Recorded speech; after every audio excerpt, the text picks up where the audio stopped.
kan thu pui atana kan vu du chu aman ipengam do nem aman ipengam do nem ti kain chou do na kain challenge do nei chu aman ipengam do nem tin pathian thu mun ni mi elo chiarang mathai bung som ni panga chang ri le chang kwa ka chiar masanga chumi zo a chon mathai vek bung som ni le pariat na kan chiar leang mathai bung som ni panga chang ri le chang kwa na tin a te chuan a fing te ne na in khon var tui kha min pe ve ro kan khon var te a thi do ne an tia he kan khiat vek to ni nula som khon var tui nei le nei lo chung chang nula thiang lim som kha ania panga khon var tui chu kang tlat maya chung panga te chuan ala nei te bula an dil ani chu ti chum panga te chan na chu tian ron lang le ani ni ma sela a fing te chuan ke ni le nang ni tan a dai lo wange a zuar tu tan he na kalula leive zog ro tin an changa a zuar tu ne na kalula leive zog ro tin an changa khon var tui kan ti hian tun lai kan mi thla om porum mai kan mi thla lo omang ti hlom ka tia bible in khon var tui ati chu sarhiak ania hiak chuan en tir chu tharau thiang lim a en tir na ne hiak chuan en tir chu tharau thiang lim en tir na ne panga hiak chu akanga panga hiak chu ala khat em maya ne ma sela panga te chon hiak nei ve an du chuan aman an pe ka an valley angai ni te bible in min khel ani mathai bung som ni le pariat chang som pariat le chang som le pakwana mathai bung som ni le pariat chang som pariat le chang som le pakwana tin i suwa chu an hne na alo kala an ni ho chu abia lele vana thu nei na zong kan hne na pe kan ni to chuti chuan kalula nam tinami zirtira te siamula ka chiar wardu lai tak chu zirtira siamula ti lai hi ani kan pathian tu chiar lalpan kan savai tan mal min som sakro se thuman dang kan ei du alowanga ka thin lunga lian em mai thuma ban ka duwa kum sang khat zakwale paruk akhan mizorama tharau tilam harna ma saber hi mizorama athenga ke ai khiapo kan upate singa nom chawang ka he dan tanin kan soi tiang mi hing piang to te singa ka ngai san ber te singa me wel srama khona oma aming chu even robat chane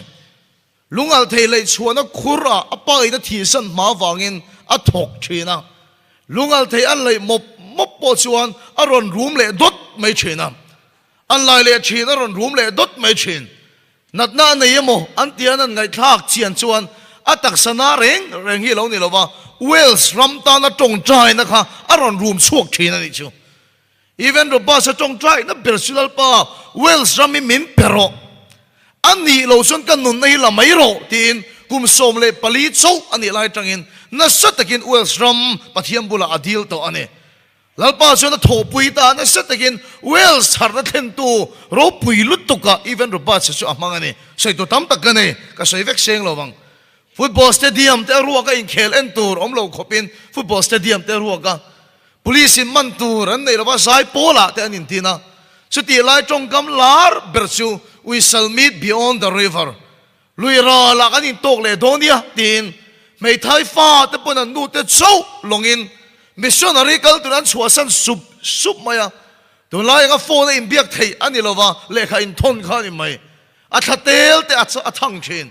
andam chungai mole an be sei to lo wangin mitui khuchungin long bathar ta in vai chungin luira la vana kai mule don ne tin ani vai liam na sa em mai ni chu har na chu akal selam india ram poron thing ani chu mi pakhat pathian mi ten hung an nei na sat chia chu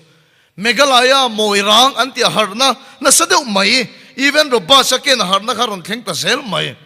tichu mi zora ma tharau thilam harna reng al kheng ngai lo zuk chim turin kan zo sap missionary te khan mi zo engamo zat an zuk tir ta a missionary an zuk tir te chuan harna mi zora ma ron ken lu an tum te lu nen hela en sa thla khop mai harna keng lut tura zukal te kha an ho lam panga chun anin hial ho vela ain hau ho vel anin bethei lo ho vela e trong kam cha pon ain bethei to lo wani anon rit ho em maya chaltang bethel Nazareth Cancer Hospital thanga intanen chansula khelo pal inom chun lo enula khita khen bethel lung khi omani khela khian an tong trai ta ai so ron khen khan chutia boruak rit em maya an tong trai chu Mizoram a hian tharau thilim meial hin hutlat mai an tong trai an hiam sel an tong trai an hiam sel an tong trai an hiam cha sel ani chumi kuma chumi zoten tharau thilim har na kan ton ma sak ber kum sangkhat zakole paruka ron theng ta ni chu he ta even the basa pathian mi ani ngam na kha zo fa te thengin ka lo chorani nal pa chu fakin om ro se akara tam ta gom ka khevek lo ka sevek seng lo Mizoram a pathian mi ro pu em mai aron oma kem kan soi teng ka ngai san em awangin mi puisi nga voi khat ma he kala soi la ngai lo wa evangelist scale minglian ania voi khat chu champa rong kan bol tumin an in ka zuk thlo an in kha thatok lo ka ti em maya khatiang khan pathian mi te anom turan lo kan ti ne kan tip te ne kan in rona poisa kan nei big lo an in ki renovate ang kan ti ne voi khat ma mi puisi nga kala soi ngai lo ka ngai san sia ka phor chu du wang so kani thalai te chuan in khepha to lo anu le pa chu in lungpo a len ka ring pukelal mingle na hun lai kha camping khipuin Mizoram anoi na em maya si chom loi mola po khona sataking cruset aron nei to anti tlating ka ria ka khe solem ka chiang lo remoye pui an camping secretary atanga an camping minute chu ka chira lom an pui khop maya campers mi sang sari ludru sang thum mantine a pui sin ka zo ta ka pu nga te ludru hi in sia ka tia pu camping a camp chu ti a chuak ru turin ve na ngai lo a ludru tur ri kan in ve nga atia lom si te luya kan kem te kha aturu lu tuk ruwa pui asura ti chon lei te amin tu man ho chiang lo asira tu hok lo na turin bong tu thunan la ya alaya an mutop mai chu tiang khop chon zo fa te kha pathian ngai sakna min thang har tir ani chu ko thera mi pani thum lek an thu to ani chon pathian thuan sei zel anti dal pa si fakelom ro se Mizoram athil lei tur wang ber chu Bible le bedding lei tur awang em mayanti Sutiang khopana sa chuan pukelal minglian kha lalpan amangani asoi kala khiat reng mai chumia piang thar evangelist pe khiat puipon min khila kes kan ti te zungol veite a ve em maya puke minga khang pathian thu wa khila tum thin mase khang in zuar tur te zurui te khan a thu soi ngai tha kan du lo rong kha chu fin kha chualom khang ke so koi khom the turin zubur ya zak se anti Jena zakse khang kes te bulang local teu ka fur pueng chau khati ni ome taxi khatran mai ka phura ti officer amin ngai taxi khatran mai hian kes ka phura ti chuan ka ruam man na in a chu ka khoi lu ta ti ka bible chu kan da ka zu chu kan da thata ti chuan ka bible chu ka lata pathian tur khil ka tumani tian khiat chuan khang ke so kan thin rim em maya zulo income nam ton huai san lutuk an thin rim tan chu an tumi tharau thiang limin lo chil tat maya te an thin rim tan chuan tumi tharau thiang limin aman tat maya an ka atang chuan hallelujah ti te ron chuaka an du lo lut tu khan muin hupa hallelujah lo an muin hup le thina ti hallelujah lo an ti an muin hup le hallelujah lo an tin muin hup na sem ema an ka tanga chuak khan du lo an ti evangelist pe khiat pui kan pu te ho chan an kheve kang chu ngai mai chu khang jing han ka tela a mai ka beng sok mai ate ema sel pathianin athuam em mai a beidong du lo arong bo na kal tangin pathianin zo fa te na satakin minti har ani ka khiat phak china pu fak te a arong chuak le a na satakin lalpan amangani unau te he thu ka soina chan chu e hi ni a ramlun nota vokai mai amin hoi kila kan khosak lain cái mi tiếng lâu tắc mà hilal pa hiền thiếu mặc đâu mà hi min hổ tiếng tắt mày nè cả chú soi ngay cha chăng tên ráo tắc in la nó lệ thiếu đắng lắm cái soi tầm mình khé lovang nhưng mà sila min hoi kila com line lalpan cả thà ráo mít thì min ti men sanga chu ma chu ang hiền com tắt mày à Mizoram hi cả thiệt nè chu ma chu ang hiền cho Mizoram cái dục en chuan mặc em mai chu ai zol chal tlang ai zol chalai ten har nan kenga lung le chalai ten har nan kenga sai tua chalai ten sai ha chalai ten na sát tak mai tharau tilim mayal an keng he chu ma tang hian ka mutlat mai ni chu ka sai na sem em mai china tu na soi ni tai le chu rong bol tu ni to lom kha thile soi kha om min tiang ni ma sel kum som panga liam ta khan ka sai to chin min pol som pa san do wangin pol ru pol sari pol riat an kalang khan he Mizorama a theng ngei do na di ti kan rina wangin he pulpita poin kan lo ding ani lal pa si fakin amro ase ni lo se chon tai ma ka chho to lek lawang ni lo se chuang ha in ka pen chuak to lek lawang unau tu sanina hian ka sai du sai he ne pukelal mingle na ken harna pufak te ken harna fejika te ken revival ni to lovin lalpa chun hun nunga chuan mitin he na tharawa leianga he chan mari ko khan thalai ten harna mai chon kenga nga veng lai thalai ten harna mai chon kenga nga lalpa chi fakilam ro se kon thalai ten harna mai chon keng le don ani chu lalpa chen fia deu mai min mu tira chu a theng le don ani saitur hun sau nei hinila adang saitur imbo sai tel loila hei rot poi sai chak ka van nga tak em TV hong crusade lai in la khri foim ka khelo harna sadau mai zoram pun thang thang a thlen khan tharau thialimin miron belea inhe na ka puan to kha karon nem hetani tin lal pa o aron thleng lea tun hun a hian ka sai do chu mi pakhat lalpa mi ron chok hian ngong na sutak an he chin even do ba sa harna khan Mizoram ron hong kat pukelal mingle na harna khan ke su speaker asiam chok ta ni chu una to tun huna po hian ke ni rong garon bola kan hole huna kiam le duak tur bo ro kang hi a kham mom to ka the kan ho huna po lalpa na tho mei chu al ring se ka du tak se ta sumi atan chuan amman ni pengam do nem engti ka emotion tu na ka soi kha ron theng ngei don ko kham bi pui lo chen sia ro ka dam theng ngem ka helo chu ma tang ke en tat maya ka thi to lal pan min mu tir nge ka tel ve don he huna hian ka helo ne ma sila theng ngei don sumi atan chuan kong siang na thok turin he ko khan poi lal pa hian kong a hong ani lal pa si fakinam ro se i suwa ring tu kan ti ta sing a hian mi chen hi an omani mi chin hi khoi so ngai ni don mi chin hi nam pakhat chu i so zui tu an ti da hi ne amak em su bible kan en hian i so hian ama zui tu atan hin adu tui vak lo pathian thui kan lo soi dik lo thina moni ti te ka ngai tuma keinin kan lo ham stick em maya kan lo du tui em maya lali so ber hian ama zui tu atan hi chon adu tui vak lo chia khon tu kan soi liam mai te hi ka thayang tokin an chan chin ke na chia kon tu hi min lo mu dik ngai na yom lo mi korap lutuk mi hlem le lutuk ang ina lo mu vek ane ti song en soi fia kan tum te ang ke hi lung lei khopui top mai hi sarkara in chia pek tu ri ka commission ane ka soi fia zawang chuma cheng nuai sang khat in lung lei khopui top mai hi sarkara ka commission ta ni chu chu cheng nuai sang khat ka pek ai tam dei chu lung lei mi pui tan hila khon chuak ka tum don ane chu chia khon tu na chu ni chia khon tu re na chu an du am em ma an pam ham em maya an korap em mai ni chu wa chan mi khan pathian mi an ngai lo ba mi dik anginan mulova an ring lek bok lo ni ma selali suwa mak em chu chia khon tu te po ama zui tu ta na hol chong lo zakaya isu mu zak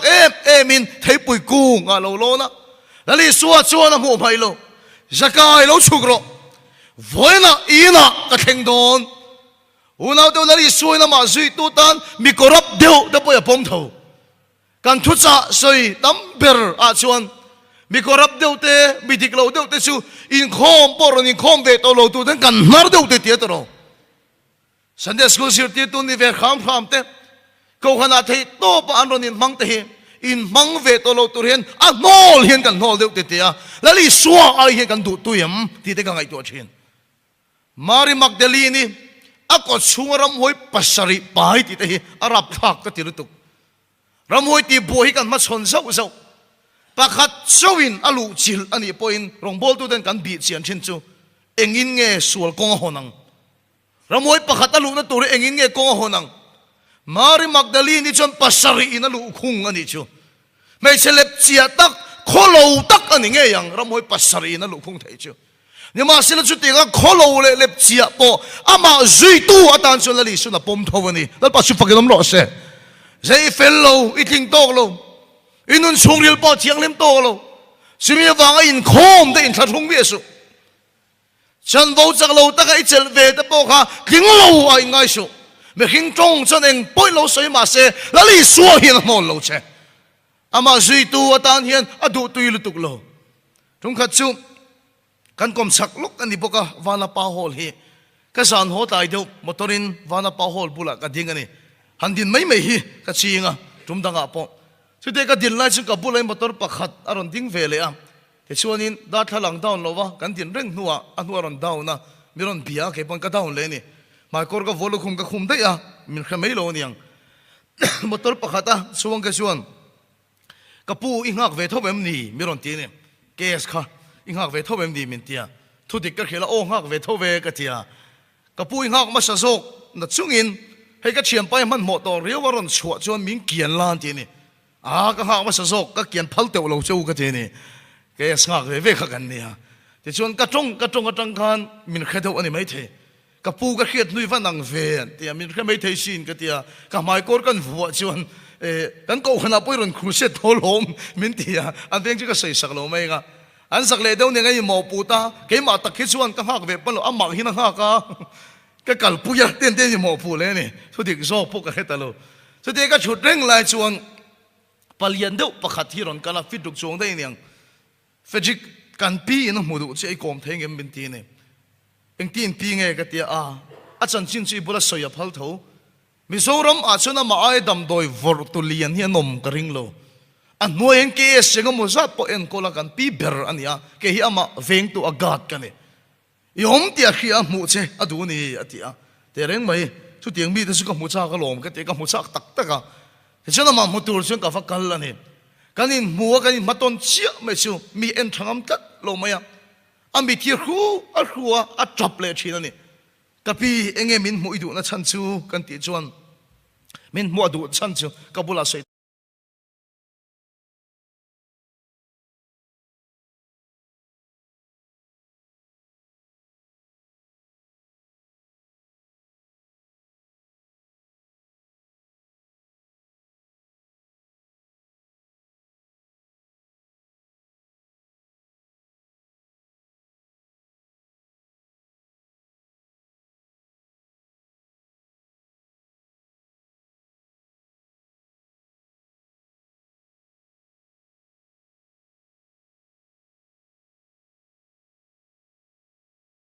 oi fortu lalpan ati dam du khamak ka ti ni misual de van nei a sang ka ti tero khaman an lum po ye ne an thi tak tak heilo ai beng fai thok thok aron chawan dam le mai misual ho van nei chu arong bol tu zo ki ol sam te te nei liam ram tui le lo nan chu ka khe thiam thei lo re ren ka lom thei lo mani ka min me ka dang lam ve ka ngem ka khelo ka chien ta chon i lom lo chon i me la hin a chiar thei nga lan ti avan lom em pokati thei to lo in ko ho chi pathian he na ka tong trai ni lalpa ka ti ngai thi dam ke a li siam tu ni la ma ya ti dam chak zo khi ka nga lu tu lalpa i ka ti ngai ti dam tin ka tong trai ni chu da chan na tharau thi le mi mi ron pek chu eng ti ka emo chon pathian ma la ding don chu mi hun a chon tu man chuan lam tu ran nei don lo voi khat ma ka ne na lalpa i lai in puang lo tin chuan lam an nei don lo sual mun thim pera thut lai pon lalpa chu vai puang tho ani lalpa chu fakin am ro se unau to kan pathian ya mak ka ti ama zui tu te chu lalpa bei dong ina siam mai lo king lo tak chunga phone a lo chim kha ti thon lo awan mak em o lung lei kanon kal masak ber ka thei ngil thei to lo thi li thlenga veng lai kan crusade khan em tenen heta ka nung anga hianin Peter pakhat stroke kumso panga vel mutop to hiron zona ni chu in khom kan ban ka chuka piang ngemiron hui thina thayang anghin ka tong tai a thalel ani ni ma sila ka tong trai sak mo chuan fedrika po min tong trai kan dam theilo ni an ti an beidon ka lawani thotan sana tang ka tong trai do mi lo sual ni po ka luang ni lai sana po ka tong trai do lo sual ni po ka luang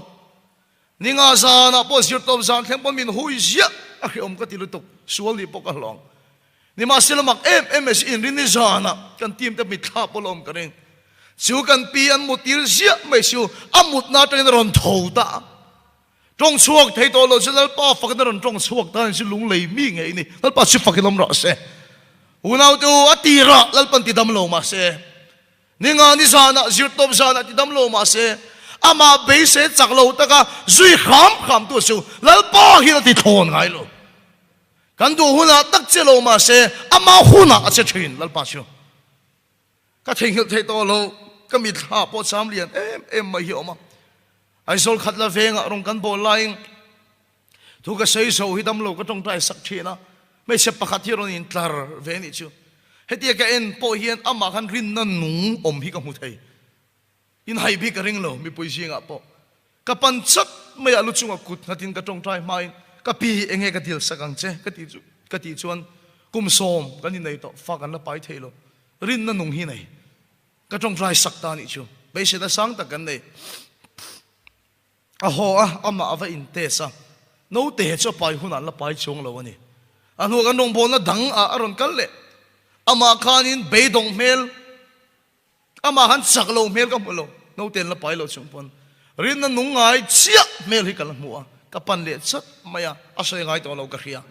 ka tong trai sak le ta am anuan va in sek le point no te an la pai chung lo ani mitam tak ang chuni se an beidong tong so Fedrikan kun katin boy ni min tong dai sak to lalpa hi min pe don lo ni yang anti ma na ma se chu kan ti chu ka thei thei lo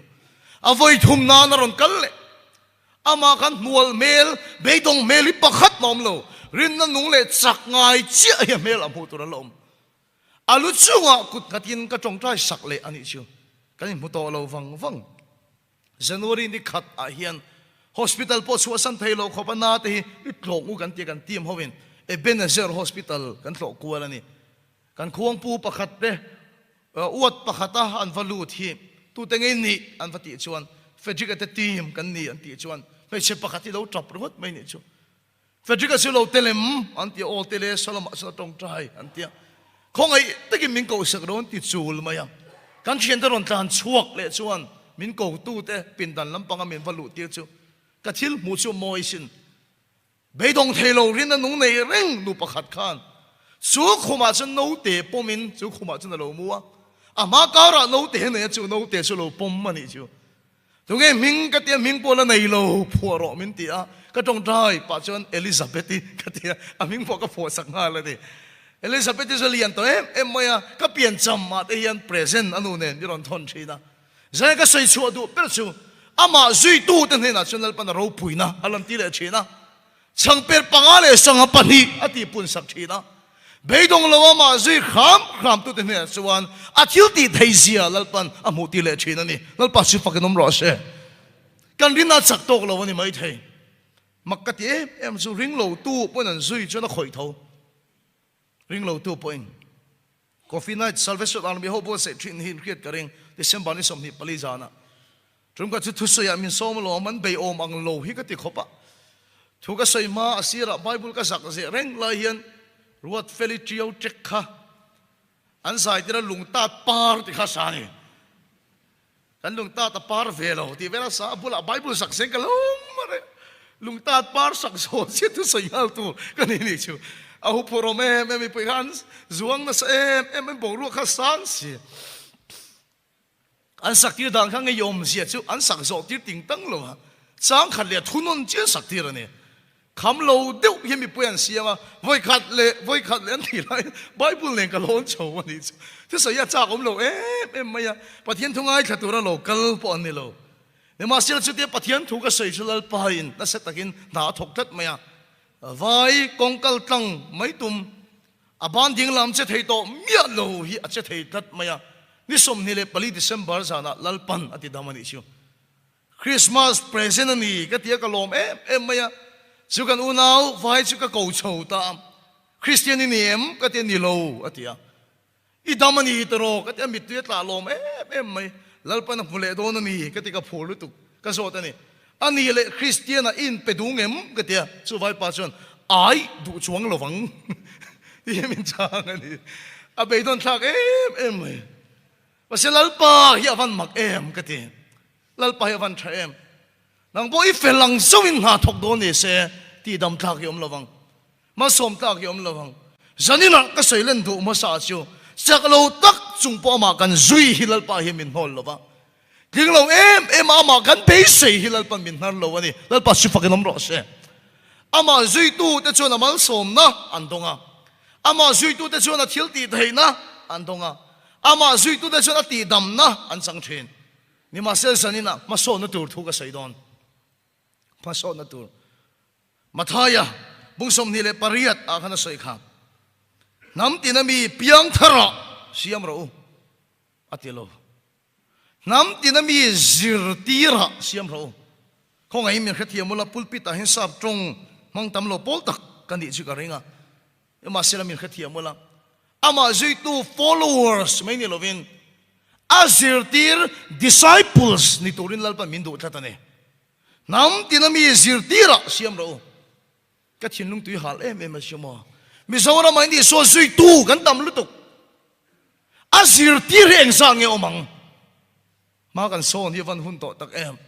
ati dam na be se zui thin amal som na be se zui thin ana tho be se zui thin kan tam lutuk ma sa zir tir eng za chiang nge omang mi noi som le pathum misaura ma chuti vel kan oman ti Christian de vek kan ni alo bera noi som po Christian in da taila atliam song point heng Christian noi som zinga hian I so zirtir tak hiang sang nge omang I so zirtir even the ba cha wells ramaron chua chuan wells asoi har halani lalpa sipakenom ro se I so zirtir pukelan mingliana aron chua chuan zoram asoi hing halani zui tu satlian hello I so zirtir po faktea aron chua chuan mi zoram asoi dang lam halani lunglei khopuya hian I so zui tu an tam lutuk azir tir ningam engzat ni om don athil ti thena be sei tu an tho be sei tu ngot azir tir ta chuat athil ti thena an kinga dal pa si fakanam ro se achan be sei ni lo aken ni an kinga an ma ni kal tangi pachian ro phuina akhenga bible en ro ngai nom lutuk I so zir tir ta thena pianga pachian ram ma sau sel zui tu satya khenna pachian ram ma sau lo Zen iswa zui tu kan ni hun hitop to se azir tir kan ni hun to tak seta ati dam na be se tu amal som na be se tu ana tho be se tu mai ni lovin ke mani kal tang zok hian aro phuina chulang chuak ro se ke mani kal tang zok ana tho chulang chuak ro se azir tir tan hena so athuruk a khia tir thin bible en maro but ste khen thu te kha ama zui tu te chuan achu soi ngai thama se an kha thiam chung lo tu te ne na nge thuruk akhil fia thin azir ti te ne na so athuruk akhil fia thin rama lalpan thil ti don reng reng chuan azir ti te khil ma saloin na po thok ngai heklo azir ti te rum khat chu aming ka soilang lowanga afu tok lo thaya India rama mi poimo tak pakhat nen kanin ko mani kanin kom so khamin bol de nge min fui phora du wang ka hello kan ding kanen chibai pakhan kam bita en chung hian Mr. Frederick tun hun na yin India ram thuruk poimo tak I kheta min ti chu poimo vetin khin hai kana ya India ram thuruk engmo tak ka hian ni chu lu ria wain khin te kana ni chu India ram thuruk ka hian kan khiat chuan unau te azir tir te na chuan pathian ram thuruk hilal pa na khil thin amen lal pa si fakanam ro se chumi te bible chia chu angai nom lu to chumi te chu pathian thuen kha thiam thin ni no man tilo athuru kan khia a soidon khetla ati damnar ko tan be sei to lo ma somnar ko tan be sei to lo an mani kal tangin pathian thil ti thena eng chuak joka an kalna pianga pathian ro puina lang chuak joka kan ram Christian noi som le pathum vela hian I so sir ti reng san nge omang he ko khan ami sang tel jinga hian I so sir ti reng zat nge om ngam don lung lei khopui ring tu ti sat om singa hian I so zir tir ni ngam eng sang yom don I so zir tir ni tu chu a cho pol thailo nun fear na yangai a cho pol thai to lo I so na zir tir ni tu chu an du tui zia chu lo hoi to ma tho tlangwal pakhat khan lalpa ka su yang chen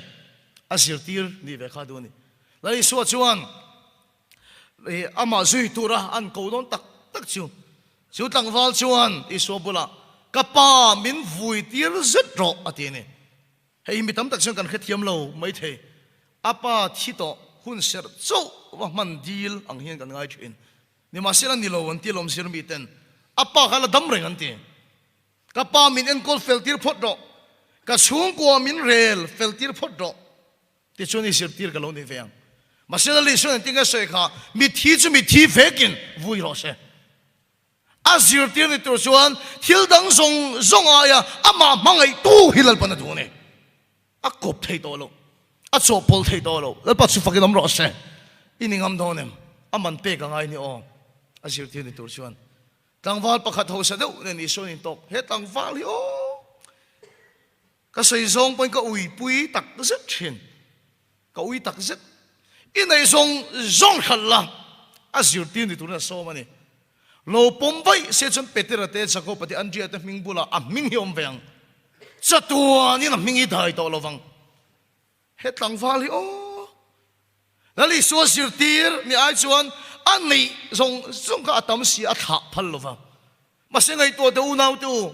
lali swai a than ho sak na kharal vet to ama po tu na hinaral to a ming po bible asia kai du heklo ma se thil dang zong aya I so thang tu de eng tika ma an ral to ngai lo wa an kal na piang an ma ni kal tengin lal pan ha thok se la ni lal pa su fakin am ro se thil dang nen cho pol arem tilo ama mangai ber tu lal pan du ne azir tin ni tur zui tu ta na du toilo zir tin nun chu adu fear la tu rong khat chu ra le lam lok sai ha si ha son rong kan bola chu ti lai chuan remoi no puyen remoi hi aron pia an no te pai chu a that lo thu doctor in a khil ti ron soya kan mang em doctor report dan chuan tu na in no te hi a chelova a chitolo khim pum chunga hian kar khat ka hak ang chu lo tong trai wala dang lam na theng lo ani chuan no te ka pai sak lo thei lo chu a ti ni besin na sang tak kan nei kan rong bol na pathin na tho theng thin te bo kan ril ruwa aron lang chui suai ni leng pui nu pakhat a chi kong mun nia an sai chia sak to doctor kan singa point oma makin ti sul ka ring improve to point leng puya kon thing pui doran nei a chu lan pai sak to kan rong bo na kal tangin lalpan no te thara petlat mai ni chu enganga thil mak a chu a thenang hi ka hello ama khom ero soi tiring ke pon ko oi lo tak a report mi ram pero ka ti khang de kan khachok oi mayang kan deputy speaker no te chu pathian po hian adu sak deu big hi kan ring ani nasatakin kar khat chung kan tong taya lalpan ati dham hi kan be se ni ni masel kar khat nu an vakal lesson doctorin achelo ani to lo alung hi aphu to lo so wa no te hi in chan to ni ka pai lo thei lo ati sak ta ni chu kan ke mup mai mi hinga chuan re moi nu pui khan a pasal kha abulom se du berang re moi ponan nu pui le a fa lo pieng tu rangai chuti an sai don chuan an bulavom kha athal le ngoyang ni ma se a chelo anu na danglam na mu tu rom lo anu a chung ke paning ma ka sai du big lo anu a borok sar hu are nu a chung ka zota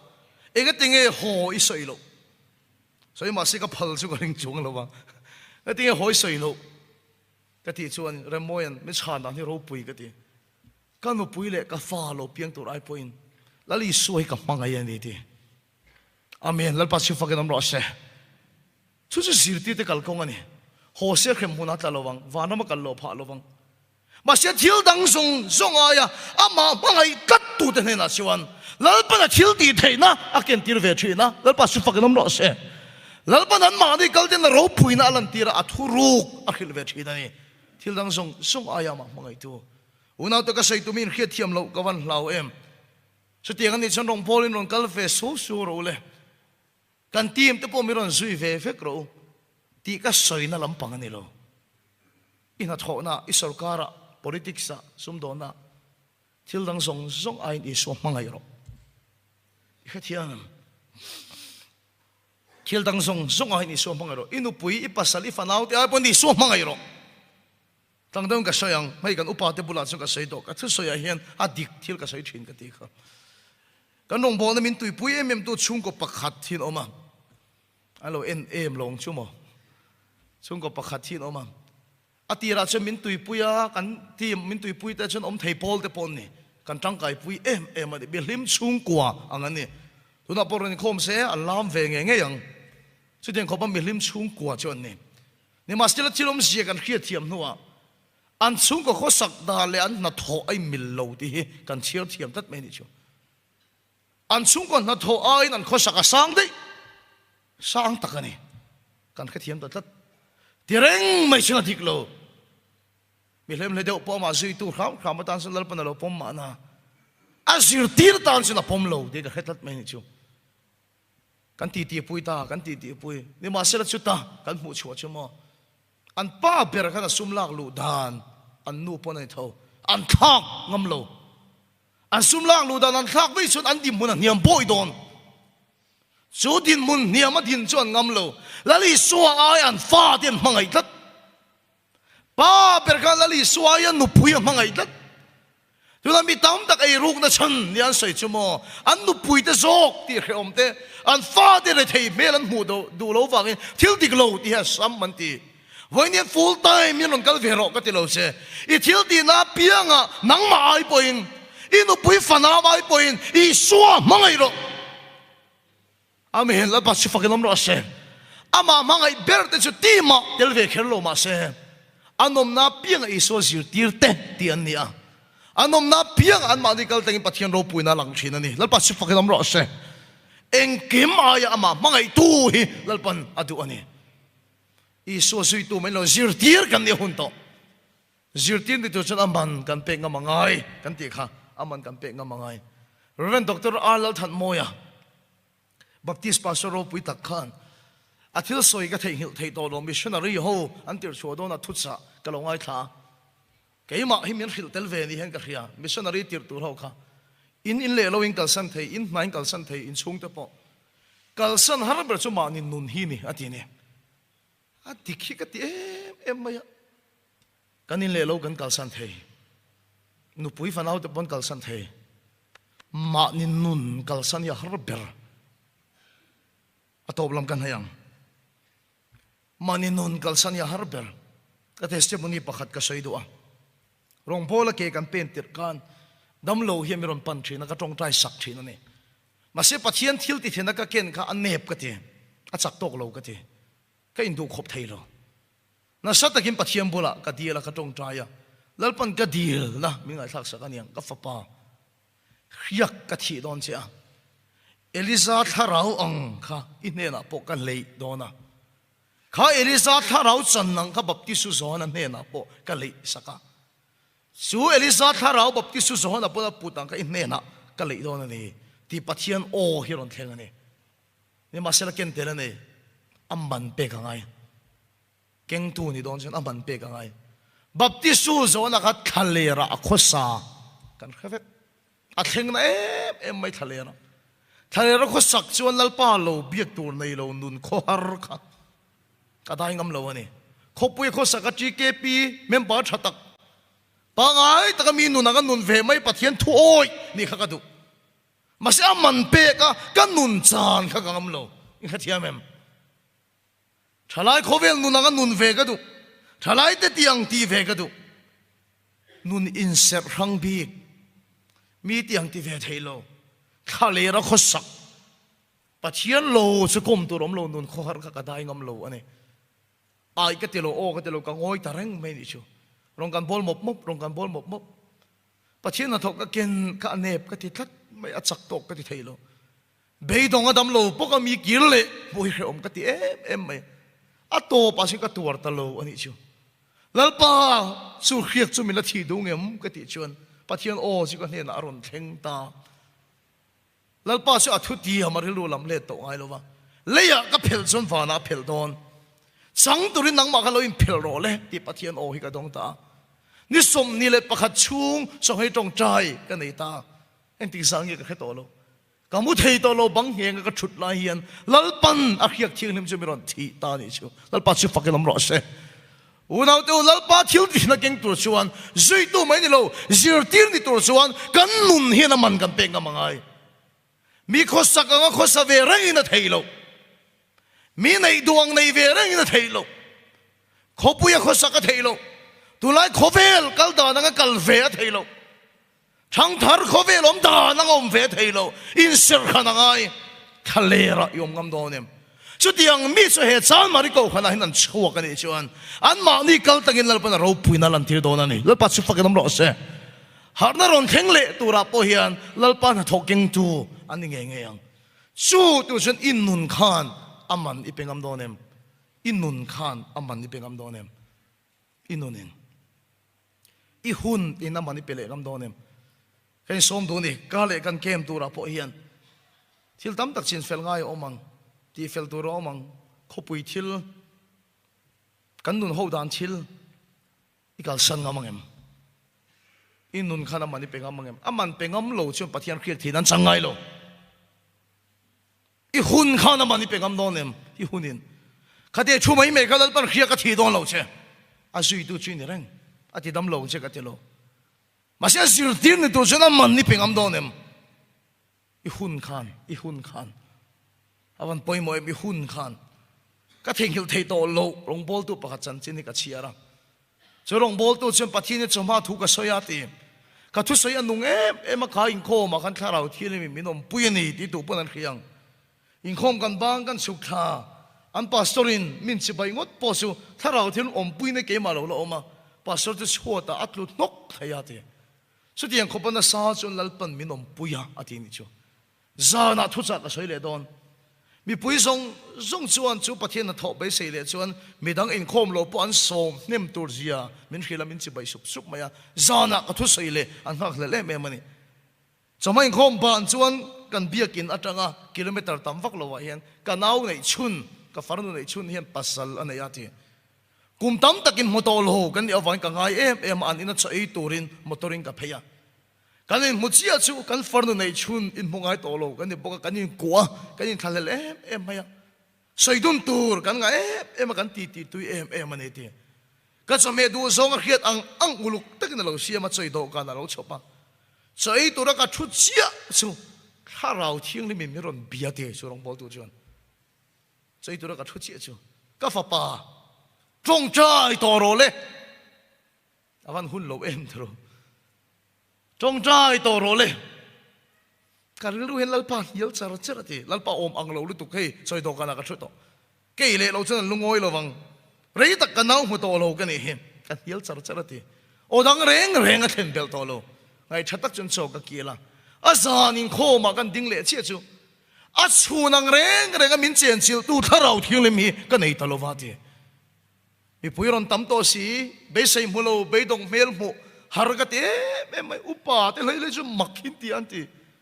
in khom kan bang su min chi bayang ti ka lau lu tuk hi anu lam pang ka rel ru chua ka ti lom hotel ka lu chi khoma ka bok khop maya lalpa hi ka chua cha la ti lalpa hi ka ti min kal san e ka ti min ti thon sak tak men thara thilim o su ron thenga ti ka fa pa chong chai ro ka ti lai chi khan i chong chai tu lo lom pathian o chu ron thenga ka chang le da lalpa a hun to lo choi do kana ka thu to ka nau pu na he thiam lo wang pathian o ron thleng le ka fa pa khang i chan te khang i ti ve lo te khang i kal san te kha amman i pek chu ne amen lalpa chi fa ke nom ro se mi nu nang ina nun thei lo i so zir tien ni tur chuan mi a poi lo hi a poi tat ka pa min fui tir se ro ti po ama zui tu a cha poi lo a zir tir tan cho lalpa na phal lo amen lalpa chi fa ke nom ro se amman i pek angai lom kha kha lo ma man i pek tu ke ma hian bible dot tu nyang chu alu chiang mai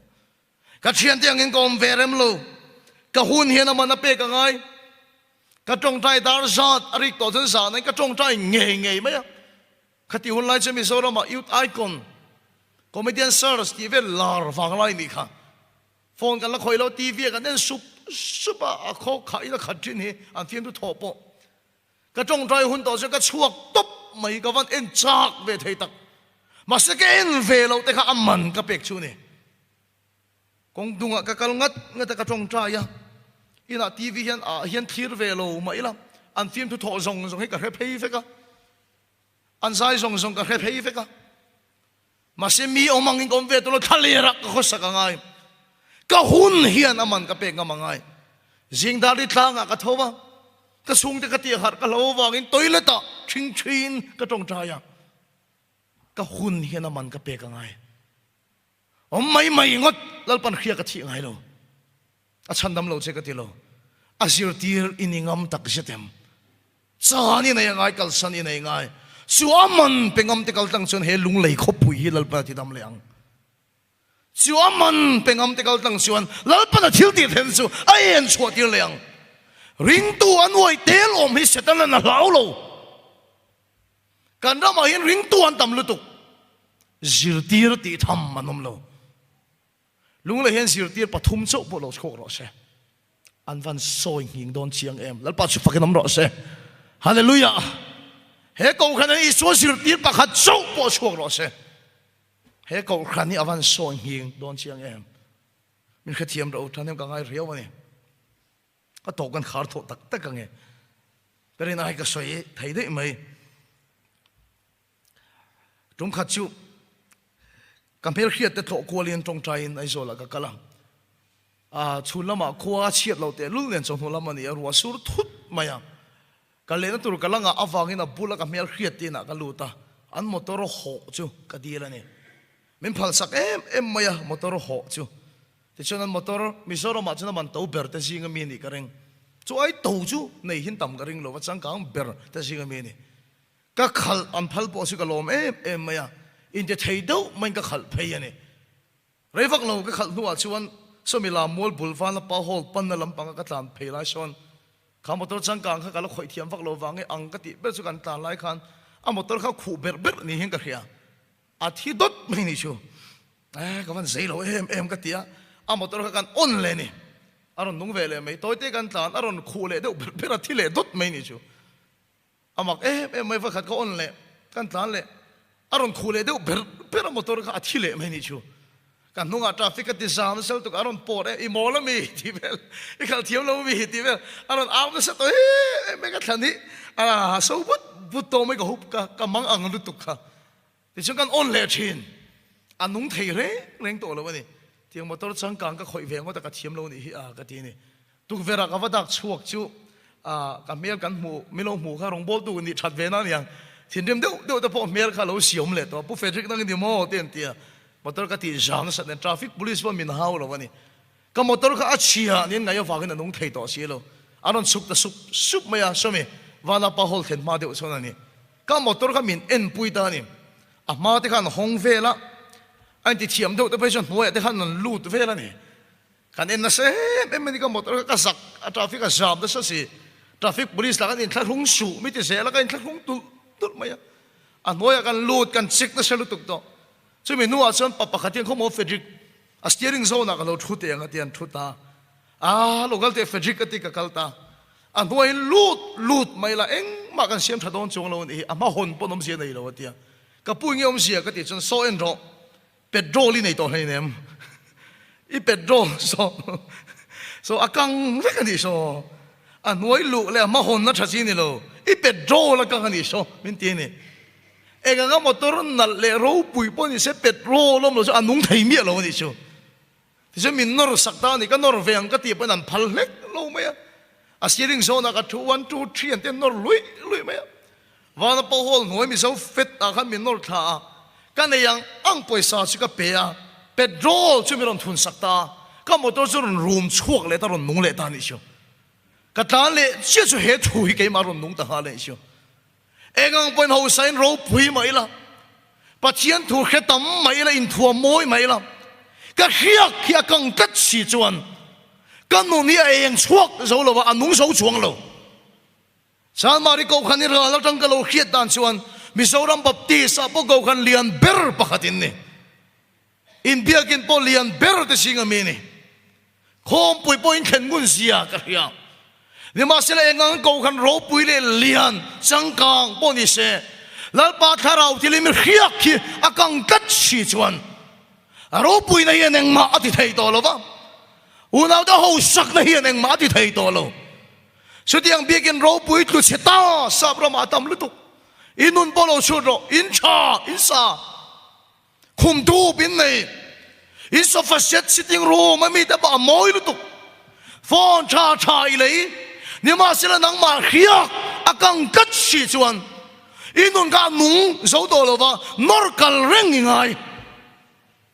rong bol tu ni ne nor kal che Sunday school sir ti tu ni ne nor kal che BMP khoi tu ni ne nor kal che no khoi tu ni na nor kal mai to sia I khiak akang to ani mai lo mo I khiak akang to ni mai lo mo ji ke pe khoi tu ni na nor kal chu ini to em I khiak akang to ani mai lo mo tun lai kan ram ka hu dan dik ta kan ni kan sangkang kan thiam kan sei tol tol ma se kan khiak kol hi akang to ani mai lo mo oil ka thun le don suan aman ka pe ani aman ka pe lo suan oil ka thun thei lo nang malal pa khiak alwan lu le du chuan aman ipek ngamangaya su aman pengam te su ama zui tu ni lowin azir tira lalpan alo chia thina ne lalpa su fakinam ro se kar thar kan kem tu ra ta ni ka som du chia I hun khan aman peng che I hun khan lalpan khiak thara thi le chenga inun churon nung le nga ron eng chuk le nga ani nangin ron chak thar le don ni lalpa su fakinam ro se inun khan aman pengamang che inun khan I khiat kha I thian te om da na ngai om velo ngai tunai khovel kal da na ngai kal velo khovel da na ngai om velo ngai aman pengam te hena so pathian khiat khit aluang lu thina ne azan tira ni nang tuk choma chu ka sei rei arem fak lo thanem ka ngai fak ani ka ti na chan chu zanina ron khom te singa hi aman pengam inom do nem ti so chu ka chak ka ta ne ruwa su le khochi kara ron khom te singa hian aman pengam inom do nem nghe phải cái tên con lang đầm nó cảnh sang hàng, chú duy tu ri lu chi, miền trong trái sang cả đầm mang duy tu ri lu chi, bà chiến thiếu chỉ thấy con thấy hàng duy tu ri lu chi, cảnh hỏi nó rẻ lệ phết mày hàng, diệt tiệt thiên long, aman pengam,